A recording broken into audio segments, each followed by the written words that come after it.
Puji nama Tuhan. Shalom. Shalom. Selamat pagi, selamat datang beribadah kembali di tahun 2020. Kalau pada saat hari ini kita sudah menginjak bulan Oktober, minggu terakhir. Tak terasa ya, kita akan mengakhiri tahun 2020, tinggal 2 bulan lagi. Dan kalau pada saat hari ini kita ada sebagaimana ada, itu semua karena kebaikan Tuhan. Amin. Tuhan pelihara, Tuhan beri kesehatan, kekuatan bagi kita. Itu semua karena kebaikan Tuhan dalam setiap kehidupan kita. Karena itu pada saat hari ini kita mau bawa setiap pujian dan syukur kita di hadapan Tuhan yang terbaik dan keluar dari dasar hati kita. Kita mau angkat semuanya itu hanya untuk memuliakan nama Tuhan. Dengan kerendahan hati kita mau persembahkan semuanya itu hanya untuk Tuhan. Mari kita menaikkan pujian dan syukurku. Kami mau bawa kepada Tuhan. Kami mau datang dengan rendah hati di hadapan Tuhan.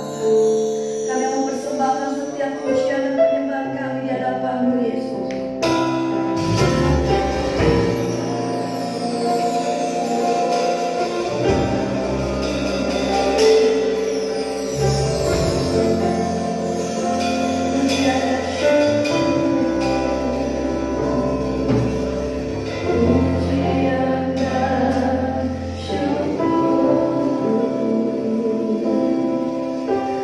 Bawa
Katakan, mari kita puji Tuhan. Haleluya. Mari kita puji Tuhan dengan sukacita.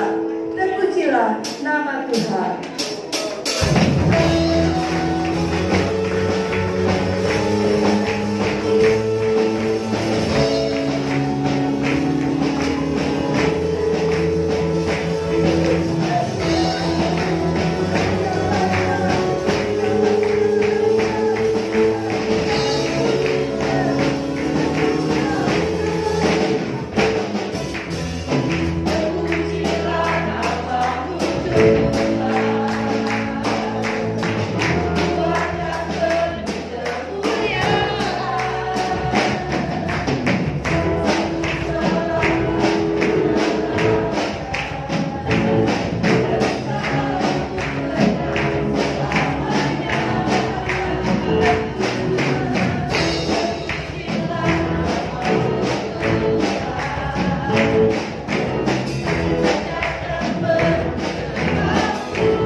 Kalau kami ada hari ini, kalau kami hidup, kalau kami bisa bernafas dan menjalani aktivitas kami hari ini, itu semua karena anugerah dan pemberian yang Tuhan berikan bagi kami. Maka dari itu Tuhan, tidak ada alasan untuk kami tidak memberikan yang terbaik bagi Engkau hari ini.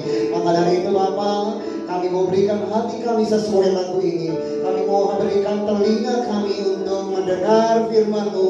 Dan kami tahu firman yang ditaburkan tidak akan begitu saja berlalu, melainkan akan bertumbuh dan berbuah, membawa kami semua yang berpengharapan masuk dalam rancangan Tuhan yang sempurna, yaitu adalah kehidupan yang berkah yang baik. Bapak, terima kasih Tuhan. Kami serahkan kehidupan pemberitaan firman Tuhan hari ini ke dalam tangan-Mu. Haleluya. Amin. Sekali lagi beri tepuk tangan yang paling meriah bagi Tuhan. Haleluya. Silakan duduk Bapak Ibu Saudara. Puji Tuhan. Shalom. Sekali lagi shalom. Haleluya. Luar biasa, semuanya bersukacita. Bagaimana dengan Ibu Diani, sehat? Haleluya. Ya, luar biasa. Sudah lama sekali kita berjumpa. Dan kemudian Ibu Diani kembali datang. Itu adalah sebuah hal yang baik bagi kita semua. Mungkin ada yang kemarin tidak hadir, lalu kemudian hari ini hadir. Wah, nggak ada yang ngaku ya. Saudara, hari ini coba lihat kanan kiri dulu. Dan kanan kirinya dulu. Kira-kira bagaimana? Apakah ada yang tidak hadir seperti minggu lalu yang Ibu Lydia atau Ibu Gembala telah sampaikan, bagaimana kita harus mengasihi. Salah satu bentuk mengasihi adalah peduli lihat kanan kiri siapa yang gak hadir, lalu kita akan doakan ya, supaya tidak terjadi apa-apa. Dan minggu depan atau minggu pertama di bulan September kita bersama November. Terima kasih Justinus Matanya sudah memberikan kode untuk bisa datang ke tempat ini dan kita sama-sama beribadah dan bersyukur karena banyak gereja-gereja di luar sana yang masih belum beribadah. Tetapi ketika kita mendapatkan kesempatan untuk beribadah, kita tidak mau sia-siakan. Amin. Itu semuanya rencana Tuhan, semuanya anugerah Tuhan. Maka dari itu mari bersemangat dalam pemberitaan Tuhan yang tidak terlalu lama seharusnya ya. Nah, maka dari itu kita akan bahas mengenai memberi itu hebat. Sama-sama dengan saya, memberi itu hebat. Satu aja ya. Nah, kalau saya sampaikan GBI Ciluar, kita bisa bilang memberi itu hebat, begitu ya. Kira-kira bisa nggak nih? Mau ya, Bapak Ibu Saudara dukung saya di tempat ini untuk memberitakan firman ya. Kalau saya bilang GBI Ciluar, memberi itu hebat. Nah, jadi gitu lah. Itu bicara mantap ya. Memberi itu hebat, begitu ya. 1, 2, 3, GBI Ciluar. Memberi itu hebat. Itu masih belum semangat, Bapak Ibu Saudara. Itu masih belum semangat. Siapa yang bilang amin? Luar biasa. GBI Ciluar. Memberi itu hebat. Mantap. Nah, kalau saya bilang memberi itu hebat, gitu ya. Nah, kira-kira bisa nggak? Di musik juga boleh bantuin dan pakai tempo begitu misalnya ya, biar makin semangat. GBI Ciluar. Memberi itu hebat. Memberi itu hebat.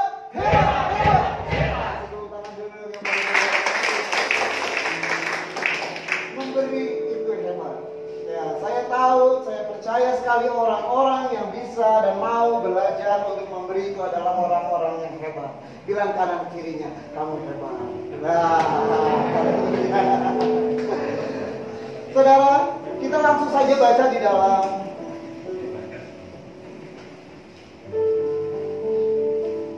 Kisah Para Rasul yang ke-20 ayat yang ke-35. Semuanya sudah terlihat cukup jelas ya di layar monitor. Kita akan baca bersama-sama 3, 2, dan 1. Dalam segala sesuatu telah kuberikan contoh kepada kamu bahwa dengan bekerja demikian kita harus membantu orang-orang yang lemah dan harus mengingat perkataan Tuhan Yesus, sebab Ia sendiri telah mengatakan adalah lebih berbahagia memberi daripada. Puji Tuhan, saudara. Paulus sampaikan ini kepada orang-orang di Efesus pada saat itu. Ketika saudara buka Alkitab lalu kemudian membaca judul perikopnya, itu bicara mengenai perkataan Paulus kepada penatua di Efesus pada saat itu sebelum ia harus pergi ke kota yang lain, sebelum ia meninggalkan jemaat yang dirintisnya di Efesus, ia memperkatakan seperti ini kepada orang-orang di sana. Dikatakan, dalam segala sesuatu telah kuberikan contoh kepada kamu. Paulus sampaikan sebagai pesan-pesan terakhir sebelum ia pergi ke tempat yang lain. Tugasnya Paulus adalah merintis sebuah gereja, membangun dan mencetak seorang pemimpin dan pengurus-pengurusnya lalu ditinggalkan. Karena begitulah memang tugasnya misionaris Paulus ini. Dia tidak menetap dalam satu gereja, dia pergi lagi ke satu, membuat satu jemaat lagi, lalu kemudian jadikan orang-orang hebat, lalu kemudian dia pergi lagi. Kemudian ketika ia ingin berpisah dengan orang-orang di Efesus pada saat itu, penatua-penatua jajaran-jajaran yang hebat, kemudian Paulus sampaikan menasehatinya bahwa dalam kita harus membantu orang-orang yang lemah dan harus mengingat perkataan Tuhan Yesus, sebab ia sendiri telah mengatakan bahwa siapa yang dimaksud dengan ia sendiri yang dimaksud adalah perkataannya Tuhan Yesus yang tercatat dalam firman. Ia sampaikan menjadi dasar perkataannya kepada penatua-penatua di sana. Dikatakan lebih berbahagia memberi daripada Oke, Bapak Ibu Saudara, ketika kita membaca teks ini jangan sampai disalahartikan. Maksudnya gimana? Oh, berarti sekarang saya tahu melalui firman Tuhan hari ini, kalau saya memberi, saya berbahagia. Tetapi ketika saya menerima, saya tidak mau berbahagia, karena firman Tuhan sampaikan seperti itu. Kira-kira begitu atau tidak, Bapak Ibu Saudara? Tidak. Kira-kira Abang Timotius, Bapak Timotius, kalau diberi, suka kita nggak kira-kira? Wih, sangat sukacita. Terlebih ketika mendapatkan hadiah dari sang istri tercinta. Ya, kira-kira sudah dikasih atau belum? Lalu ketika Ibu Lina, kenapa selalu Ibu Lina siapa? Ibu Lina mendapatkan hadiah dari Pak Martin. Bahagia atau tidak bahagia? Bahagia. Ibu Diani? Bahagia. Saya rasa kalau satu persatu ditanya akan berbahagia. Ibu Gembala?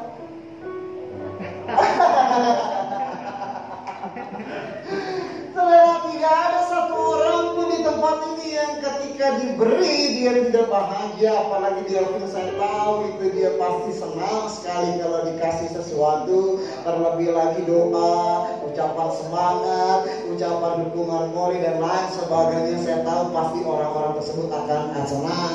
Tetapi yang menjadi unik, yang menjadi menarik bagi saya ketika Paulus menyampaikan adalah lebih berbahagia memberi dibandingkan menerima. Saya tertarik dengan satu tokoh motivator besar di Indonesia yang mungkin teman-teman sering lihat karena channel YouTube-nya cukup terkenal di kalangan pemuda untuk memberikan motivasi. Meridiana, saya kutip satu perkataannya. Kita kan baca bersama-sama 3, 2, 1. Memberi adalah berkah, tetapi menerima adalah berkah, tetapi memberi adalah anugerah. Bapak Ibu Saudara, saya setuju sekali dengan perkataan ini. Iya, apa yang kita terima hari-hari ini, baik itu ekonomi, uang dalam bentuk semangat, dalam bentuk perhatian, dalam bentuk kasih sayang, dalam bentuk apapun dari orang-orang yang ada di sekitar, itu adalah berkat Tuhan buat kita. Kita nggak boleh tolak. Lalu ketika saudara menemukan ada orang-orang yang tidak mau diberikan perhatian, ya sudah, lupakan saja. Tugas kita hanya memberikan perhatian. Tapi hanya sedikit saja orang-orang yang tidak mau diberi. Tetapi banyak sekali orang-orang yang mau memberi, dan itu adalah berkah. Dan saya tertarik adalah seperti ini, saudara. Ketika memberi dijadikan bukan sebuah beban, melainkan menjadi sebuah anugerah. Anugerah dalam kamus besar bahasa Indonesia dikatakan apa, saudara?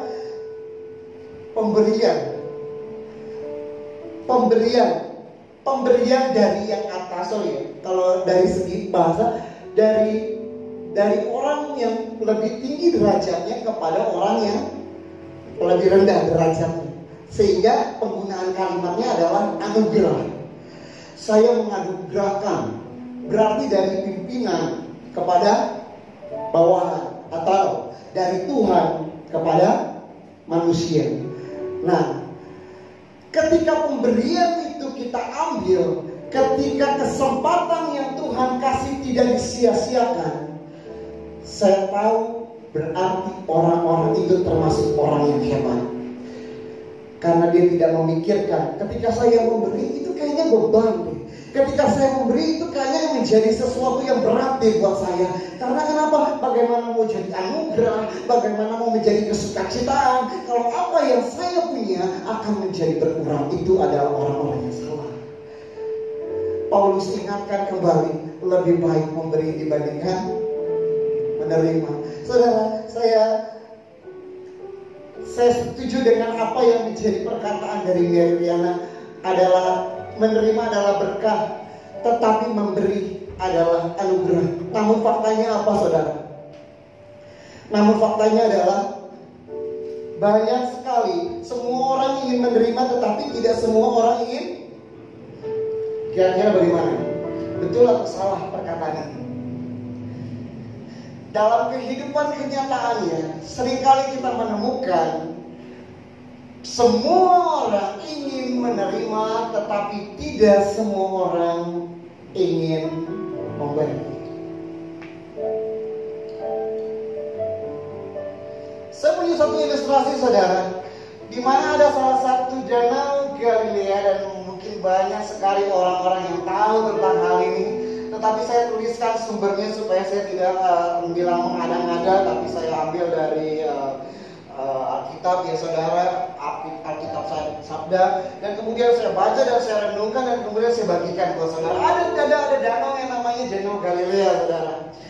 Danau Galilea ini dikatakan hidup banyak sekali ikan-ikan yang ada di dalam perairan tersebut. Sehingga ketika banyak ikan-ikan yang hidup, banyak sekali nelayan-nelayan yang hidup dari danau tersebut menangkap ikan. Ikannya tidak pernah habis karena terus-terus hidup dan berkembang biak. Bahkan di sekitarnya tumbuh banyak sekali tumbuh-tumbuhan yang hijau, terlihat kehidupan yang besar, yang baik, kehidupan yang bisa dibilang tercukupi dari segi air, dan kemudian menjadi lingkungan yang menarik untuk dikunjungi, Bapak Ibu Saudara. Mendapatkan sumber dari sungai-sungai kecil, mendapatkan sumber air dari sungai-sungai kecil yang perlahan-perlahan masuk, yang perlahan-perlahan memenuhi Danau Galilea tersebut. Dan kemudian yang menariknya adalah ketika Danau Galilea tersebut dipenuhi dengan air-airnya, ia alirkan kembali, menurut data yang saya baca, ia alirkan kembali air tersebut ke Sungai Yordan, saudara. Lalu kemudian air-air yang mengalir melalui celah-celah menuju Sungai Yordan, di sekitarnya tumbuh-tumbuhan yang baik, yang bagus dan lain sebagainya, sehingga kadar garam yang berada di Danau Galilea tidak terlalu asin, stabil, normal, sehingga ada kehidupan di dalamnya. Lalu kemudian ketika air itu bermuara di Sungai Yordan, ia alirkan kembali ke yang namanya Laut Mati, atau pro kontra Laut Mati atau Danau Laut Mati, kurang lebih seperti itu. Dia alirkan kembali, dan kemudian apa, saudara, di Laut Mati tersebut tidak ada kehidupan di bawah laut. Karena kenapa? Karena kadar air, kadar garam yang terlalu tinggi, sehingga ketika orang yang ada di sana dia bisa apa, saudara, mengambang ya. Mengambang tuh ya, saudara, mengambang. Dia tidak akan tenggelam karena mempunyai kadar garam yang terlalu tinggi. Lalu kemudian ikan-ikan, semacam tumbuhan-tumbuhan laut tidak bisa tinggal dan hidup di dalamnya. Lalu kemudian menurut data yang saya dapat juga di sekitarnya itu tidak ada tumbuh-tumbuhan yang bisa hidup terlalu lama. Terlihat gersang, iya. Lalu kemudian itu menjadi sebuah pelajaran bagi semua orang-orang umat Kristiani, dan kita bisa petik sebuah pelajaran apa yang menjadi pesan dari maksud Tuhan menciptakan segala sesuatunya. Ternyata saya menemukan, Bapak Ibu Saudara, karena keduanya mempunyai sumber air, keduanya mendapatkan sama-sama sumbangan berkat, sama-sama mendapatkan sumber pemberian. Yang satu dari sungai-sungai kecil, yang satu dari sungai yang besar.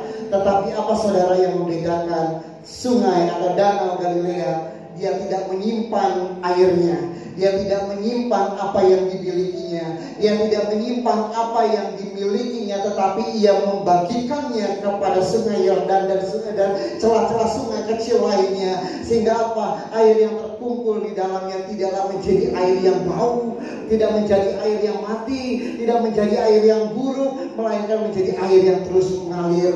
Sedangkan danau laut mati hanya menyimpan saja. Menurut data yang didapat, tidak ada celah sedikit pun untuk mengalirkan airnya kemana-mana. Ketika ia sampai di danau laut mati, hanya di situ-situ saja, hanya di situ-situ saja, hanya di situ-situ saja. Sehingga apa? Airnya menjadi berbau, air kadar garamnya terlalu tinggi, sehingga tidak ada kehidupan yang begitu berarti di sana. Saudara, ketika saya pelajari ini, saya memetik satu buah pelajaran bahwa ketika kita mau membagikan apa yang Tuhan sudah beri, ketika kita mau membagikan kasih sayang kepada orang-orang di sekitar, ketika kita mau membagikan perhatian kepada orang-orang yang ada di sekitar, saya percaya berkat yang kita terima tidak akan berkurang, melainkan Tuhan akan tambahkan, cukupkan, berlimpah sesuai dengan janji dan ketetapannya. Yang setuju dengan saya boleh kasih tepuk tangan yang paling meriah bagi Tuhan. Bapak Ibu Saudara, kalau hari ini kita belajar dari danau Galilea, dari sungai laut mati, tidak ada alasan saudara untuk saya dan saudara tidak menabur. Tidak ada alasan untuk saya dan saudara untuk tidak mau memberi. Kadang-kadang memberi selalu dikonotasikan dengan uang. Betul nggak kira-kira? Agusman, apa yang terlintas di pikiran Agusman bicara tentang memberi? Selain uang, apa yang Agusman bisa berikan selain uang? Apalagi? Enggak kedengeran Agusman. Memberikan kado ulang tahun. Apa? Memberikan kado di saat ulang tahun. Wah, memberikan kado di saat ulang tahun. Wah, ya, saya pernah. Terus. Tenaga dan waktu. Wah, tenaga dan waktu. Kenapa tenaga dan waktu? Kita memberi tenaga kita untuk membantu seseorang, misalkan dia dalam keadaan mengangkat sesuatu, tapi dia tidak bisa mengangkat sendirian, yang bisa kita. Betul ya, kira-kira ya. Sama saya yang luar biasa siapa lagi? Din, yang paling belakang. Ya, enggak ada yang lain. Apa deh kira-kira? Memberikan nasihat. Oh, Tuhan. Ya. Memberikan nasihat. Apapun saudara, memberi lebih berbahagia dibandingkan Coba kita lihat lagi di dalam Amsal pasal yang ke-11 ayat yang ke-24. Saudara mau baca bersama-sama dengan Bapak Ibu Saudara dengan suara yang cukup kencang, sehingga akhirnya bisa membongkar setiap apa yang ada dalam hati dan pikiran kita. 3, 2, dan 1. Ada yang menyebar harta tetapi bertambah kaya, ada yang menghemat secara luar biasa namun selalu berkekurangan. Saudara, saya bacakan sekali lagi buat saudara. Ada yang menyebar harta tetapi bertambah banyak, ada yang menghemat secara luar biasa namun selalu berkekurangan. Saudara, apa yang kita tabur tidak akan membuat saya dan saudara berkekurangan. Amin saudara. Apa yang saudara berikan, nasihat seperti yang Deni sampaikan, tidak akan membuat mulut kita capek berbicara kepada orang lain. Tidak akan membuat tenaga yang Rustinus berikan itu membuat Rustinus besoknya jatuh sakit. Tidak akan memberikan, tidak akan membuat Agusman kehabisan uang karena telah memberikan kado kepada siapapun. Tetapi yang saya tahu, apa yang sudah kita beri, apa yang kita relakan untuk sesama, Tuhan akan gantikan sesuai dengan takaran yang kita berikan baginya. Amin, saudara. Tidak akan ada ditemukan di dalam dunia ini sebab janji Tuhan akan digenapi. Orang yang memberi banyak akan mendapatkan banyak. Amin, saudara. Tetapi ketika orang yang menahan setiap berkatnya, ketika ada orang yang menahan kasihnya, setiap orang yang menahan perhatiannya, setiap ada orang yang menahan nasihatnya, tenaganya, waktunya, saya percaya pasti dia akan terus dan terus kekurangan. Sebab ini janji Tuhan, ini firman Tuhan yang dituliskan oleh Salomo, saudara. Amin, saudara. Saudara, saya tertarik sekali ketika saya diskusi dengan salah satu pimpinan di tempat saya berada. Dia bilang begini, saudara, Julius, kalau Julius punya kesempatan untuk menolong orang, Julius jangan tunggu terlalu lama. Kenapa ibu? Kenapa nggak boleh terlalu lama? Karena memberi, karena kesempatan itu nggak datang beberapa kali. Oh, maksudnya bagaimana? Saya kurang mengerti, ibu. Iya, kalau orang tersebut datang kepadamu benar-benar tidak mempunyai uang, membutuhkan pertolonganmu, jangan tunggu besok, apalagi lusa. Kenapa, Bu? Karena kemungkinan ada dua. Yang pertama, kemungkinan besok kamu yang sudah mati sehingga kamu tidak bisa menolong dia, atau dia yang sudah mati. Tuhan, dan saya akhirnya baru menyadari bahwa apa yang Tuhan sudah izinkan terjadi dalam kehidupan kita, kita tidak boleh berlama-lama untuk menolong sesama. Maka dari itu dia teruskan, karena dia bilang begini, ibu pernah baca satu teks Alkitab itu sangat memuatkan sekali, sangat menggentarkan hati ibu sekali, karena yang tulis adalah Salomo, orang yang paling hebat, orang yang paling berhikmat, maksud saya orang yang paling dipakai Tuhan dalam kecerdasannya di atas rata-rata. Dan kemudian kita akan baca bersama-sama apa yang menjadi pesan firman Tuhan. Next, nih, kelihatan gak, saudara? Kelihatan ya. Kita akan baca bersama-sama 3, 2, 1. Siapa menaruh belas kasihan kepada orang yang lemah, memiutangi Tuhan yang akan membalas perbuatan. Saudara yang anak akuntansi, memiutangi itu ternyata artinya begini, saudara. Memiutangi itu artinya adalah memberi pinjaman kepada. Ya, saudara, ini mohon supaya tidak salah paham. Memiutangi Tuhan, ketika kita menolong sesama, ketika kita memberikan bantuan kepada sesama, ketika kita menaruh perhatian kepada sesama, ketika kita menaruh kasih terhadap sesama, Salomo tuliskan itu dengan betul-betul jelas, seolah-olah kita sedang memiutangi Tuhan. Saudara tahu memiutangi Tuhan itu apa artinya tadi? Memberi pinjaman uang kepada Tuhan.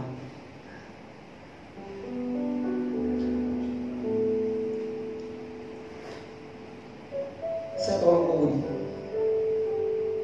Habis berapa? Contoh. Otomatis seolah-olah Salomo gambarkan, saya sedang meminjamkan hutang kepada Tuhan, dan Tuhan akan balaskan hutang-hutang tersebut sesuai takaran yang Tuhan. Kita kasih satu, nggak mungkin Tuhan kasih satu. Tuhan kasih berlimpah buat saya dan saudara.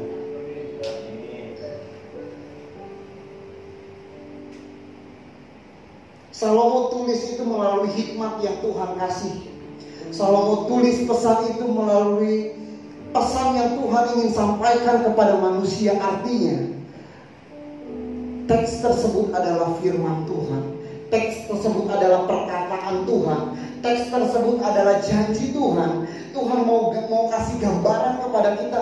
Kalau saja saya dan saudara memberikan bantuan kepada orang yang lemah, saya berhutang jasa kepadamu. Dan percayalah, ketika aku berhutang padamu, aku gak akan biarin kamu hidup sengsara.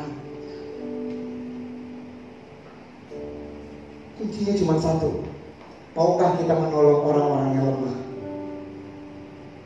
Ketika kita mau tolong orang-orang yang lemah, ketika kita mau memberikan perhatian kepada orang-orang yang butuh perhatian, ketika kita mau memberikan kasih kepada orang yang sangat membutuhkan kasih,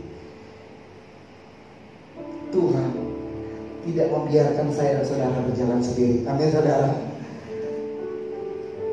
Gereja akan mengadakan Natal tahun ini dalam kondisi pandemik. Saya tahu kekurangan di mana-mana, krisis terjadi di mana-mana. Apa yang ada padaku, apa yang ada pada kita, layak untuk kita berikan kepada Tuhan. Dan ketika apa yang sudah Tuhan terima dari hidup kita, Tuhan gantikan sesuai dengan apa yang menjadi takaran. Dan saya nggak mau ngomongin, saudara tahu berkat melimpah janji damai sejahtera hidup yang berkelimpahan Tuhan akan berikan buat saya dan saudara. Amin saudara. Saya mau tutup dengan satu teks Alkitab, 2 Korintus 9 ayat yang ke-7 menjadi sebuah konklusi dalam pemberitaan firman Tuhan hari ini. Saya bacakan buat saudara. Hendaklah masing-masing memberikan menurut kerelaan hatinya, jangan dengan sedih hati atau karena paksaan. Sebab Allah mengasihi orang-orang yang memberi dengan sukacita, saudara. Melalui pemberitaan firman Tuhan hari ini, saya berharap, kami semua tim berharap bahwa ada sebuah pemahaman yang baru, ada sebuah pengingat yang baru untuk kita dalam menjalani kehidupan hari-hari ini.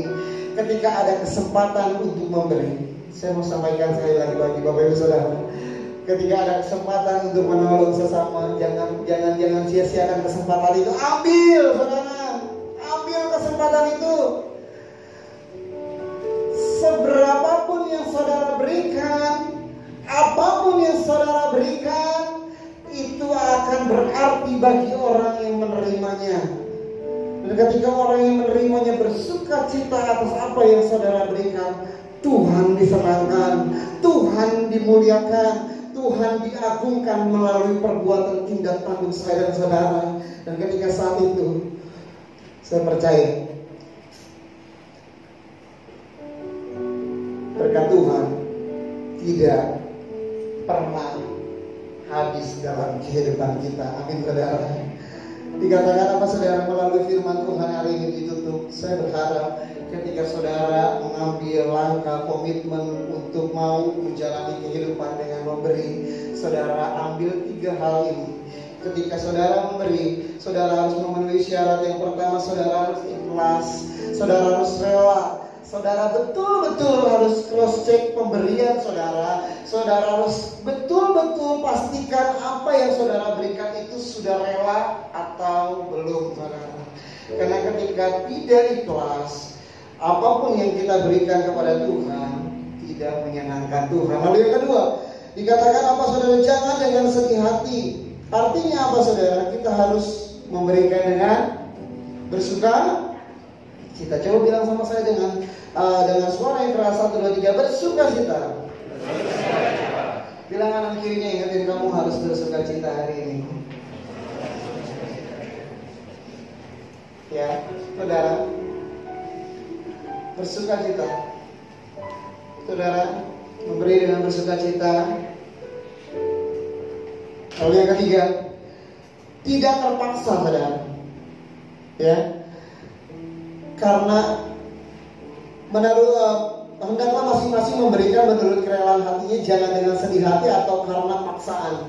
Ya, jangan sampai ketika saudara ambil perbuatan, ambil tindakan hari ini atau beberapa minggu ke depan, saya mau ambil tindakan untuk memberi, tetapi saudara dilandaskan karena terpaksa karena firman Tuhan hari ini yang mengajarkan dan mendorong kita untuk memberi. Jangan bayar. Oh, karena Kak Julia saja itu. Karena Kak Julia saja nih hari ini ngomong tentang memberi. Saya harus memberi. Gak bisa, jangan saudara ya. Jangan karena paksaan. Sebab Allah mengasihi orang yang memberi dengan sukacita. Sekali lagi, Tuhan menyenang. Tuhan sangat suka sekali dengan orang-orang yang memberi dengan sukacita. Amin untuk kebenaran firman Tuhan hari ini.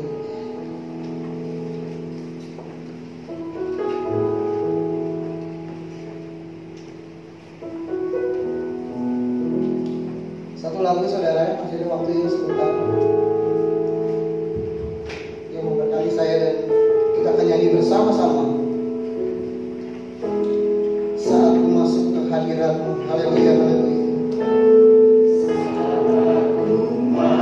Terima kasih Bapa. Ku bersyukur dan sembah. Haleluya. Ku persembahkan korban syukurku yang terbaik bagi bahwa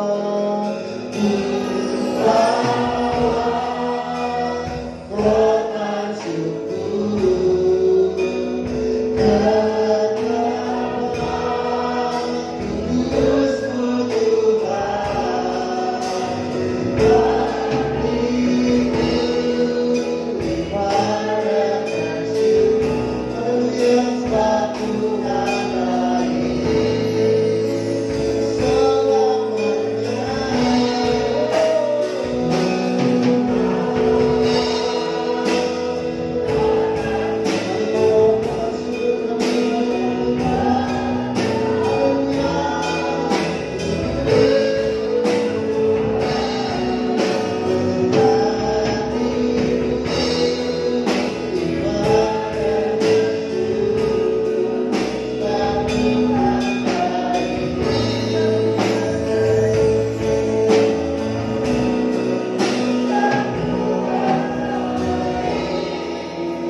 dari Yesus Kristus serta persekutuan yang indah dalam Roh Kudus menyertaimu mulai hari ini sampai Maranatha Yesus datang kedua kali menjemput kita di awan yang permai yang diberkati Tuhan. Kita sama-sama katakan amin. Selamat pagi, selamat bersama teduh. Tuhan Yesus berkati. Oktober